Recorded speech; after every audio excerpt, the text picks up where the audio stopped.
Friends, स्वागत है तुम सभी का केमिकल बॉन्डिंग पार्ट नंबर 1 में। और काफ़ी अच्छा चैप्टर होने वाला है यार, काफ़ी इंटरेस्टिंग चैप्टर है। आई कैन से दिस, मतलब बहुत मज़ा आएगा यार तुमको इस चैप्टर में। और सो लेट्स स्टार्ट। सो सबसे पहले चैप्टर इतना लाइक ह्यूज है, इतना बड़ा चैप्टर है, तो सबसे पहले जो केमिकल बॉन्डिंग है ये कहाँ से ओरिजिनेट हुआ, लाइक वो सब तो लाइक एनसीईआरटी में गिवन है। बट इसका मीनिंग क्या होता है वो हम उसको थोड़ा समझने की कोशिश करेंगे। सो सबसे पहले when we start this chapter, the first question arises in our mind is what is a chemical bond? होता क्या है भाई? Okay, so first question क्या आएगा? What is a chemical bond? होता क्या है? ठीक है, होता क्या है? तो basically chemical bond is an attractive force in which ions or molecules are arranged in such a way, or we can say manner, that their intermolecular distance is maximized so that their potential energy, or we can say simply energy, gets minimized. Because होता क्या है, there is a formula of potential energy between a charge system. होता क्या है देखो, this is potential energy between two charge system, P for potential, E for energy, and it is equal to K Q1 Q2 upon में R square. सो देखो मैंने क्या बोला, it's an attractive force in that it holds ions and molecules in such a way that distance between them gets maximized and the energy between them gets minimized. मतलब वो stable हो जाए, मतलब space में एक ऐसा मोमेंट वो एक ऐसा मैनर वो गेन कर लें, और वी कैन से हासिल कर लें कि उनके बीच का जो डिस्टेंस है वो अच्छा खासा मैक्सिमम हो जाए और उनकी एनर्जी मिनिमम हो जाए. देखो हम अगर इस के को और Q1 Q2 को हटा दें तो पोटेंशियल एनर्जी का क्या बन जाएगा relation, potential energy is inversely proportional to R square. तो देखो जैसे जैसे मैं एक चार्ज सिस्टम के बीच में डिस्टेंस को मैं बढ़ाता जाऊंगा तो उन दोनों के बीच में जो पोटेंशियल एनर्जी है वो डिक्रीज होती जाएगी, क्योंकि इनवर्सली का साइन है. अगर मैं इसको इंक्रीज करूंगा तो ये ऑब्वियसली डिक्रीज होगी. So it's just an active force in which कि हमारा जो मॉलिक्यूल्स, आयंस और एटम्स हैं वो इस तरह से बाइंड हो जाते हैं या फिर इस तरह से अरेंज्ड हो जाते हैं कि उनके बीच का मॉलिक्यूलर डिस्टेंस वो कहते हैं वो मैक्सिमाइज हो जाएगा और उनके बीच की एनर्जी मिनिमाइज हो जाएगी. तो इस कारण से ही हमारे जो आयंस, मॉलिक्यूल्स और एटम्स हैं वो बॉन्ड बनाते हैं. ठीक है, तो that is the reason of our chemical bonding, की वाई एटम्स, मॉलिक्यूल्स और आयंस मेक बॉन्ड्स. ओके, तो अब हम बात करते हैं चार्जेस के बारे में कि चार्ज कैसे कैसे होते हैं. तो देखो charges of two types. Charges of two types basically types use करना थोड़ा सा अजीब हो जाएगा, बाकी मैं नेचर भी लिख देता हूँ. दो नेचर के चार्ज होते हैं, टाइप्स तो क्या ही बदलूँ. फर्स्ट होता है हमारा पॉजिटिव नेचर, जो होता है पॉजिटिव चार्ज, जिसको डिनोट करते हैं पॉजिटिव पी, ये प्लस के आगे वी लगा देते हैं, मेरे को नहीं पता, लाइक बुक्स में ऐसे ही देते हैं. और नेगेटिव में माइनस में वी ई, नेगेटिव में माइनस में वी ई. तो दो नेचर्स के हमारे चार्ज होते हैं. और ऐसा नहीं होता कि लाइक जैसे फॉर एग्जांपल मैंने लिखा कि, और जैसे इसकी जो यूनिट है फॉर एग्जांपल मैं 1 कूलम की यूनिट लूँ तो वो होती है 1.6 इंटू 10⁻, सॉरी, हाँ, जैसे एक इलेक्ट्रॉन पे कितना चार्ज होता है वो मैं बताता हूँ आपको, डिफाइन करता हूँ. एक इलेक्ट्रॉन पे होता है -1.6 इंटू 10⁻⁻19 कूलम्ब. और एक प्रोटॉन पे चार्ज होता है +1.6 इंटू 10⁻⁻19 कूलम्ब. अब हमको ये जो साइन कन्वेंशन, ये प्लस माइनस का, इसको देख के कंफ्यूज नहीं होना कि बिकॉज कि ऑब्वियसली इलेक्ट्रॉन का चार्ज बहुत कम हो गया, प्रोटॉन का प्लस में है तो वो ज़्यादा हो गया. एक्चुअली ऐसा कुछ भी नहीं होता.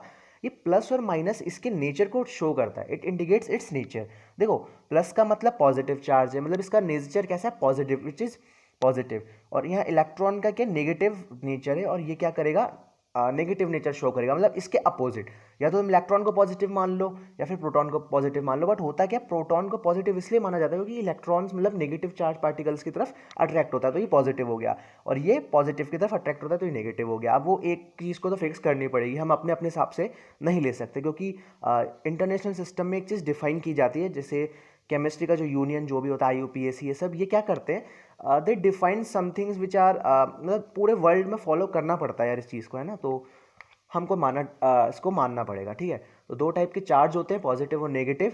और ये हमेशा क्वांटाइज्ड होता है, मतलब क्वांटाइज्ड होता है, मतलब जैसे डेसिमल में नहीं हो सकता, लाइक कि तुम कह दो एक आधा चार्ज देना, मतलब 2.5 चार्ज देना, 2.25 चार्ज देना, ऐसा कभी नहीं होता। वो हमेशा एक इंटीग्रल वैल्यू होता है। जैसे चार्ज का फॉर्मूला होता है Q इक्वल टू एन ई।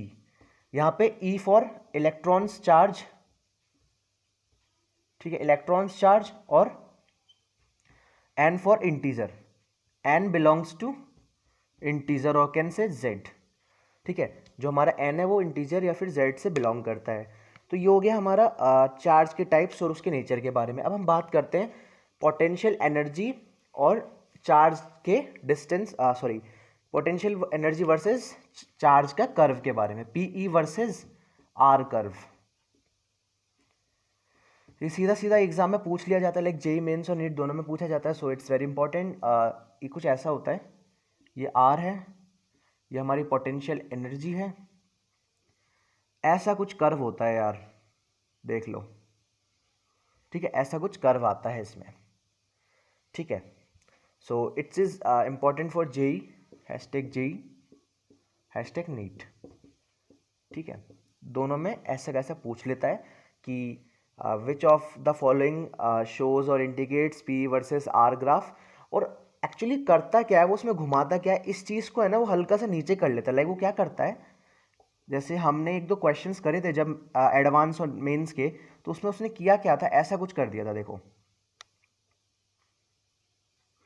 उसने ऐसे बनाया था ग्राफ, वो नीचे वाली चीज को पॉजिटिव करके ऊपर लिया है। तो हमें उससे डरना नहीं है, होता है ऐसा ही है। इसको चाहे ऊपर ले जाए चाहे हल्का सा नीचे ले जाए, वो जब उसको पॉजिटिव लेके आएगा तो उसको ऊपर लाना पड़ेगा।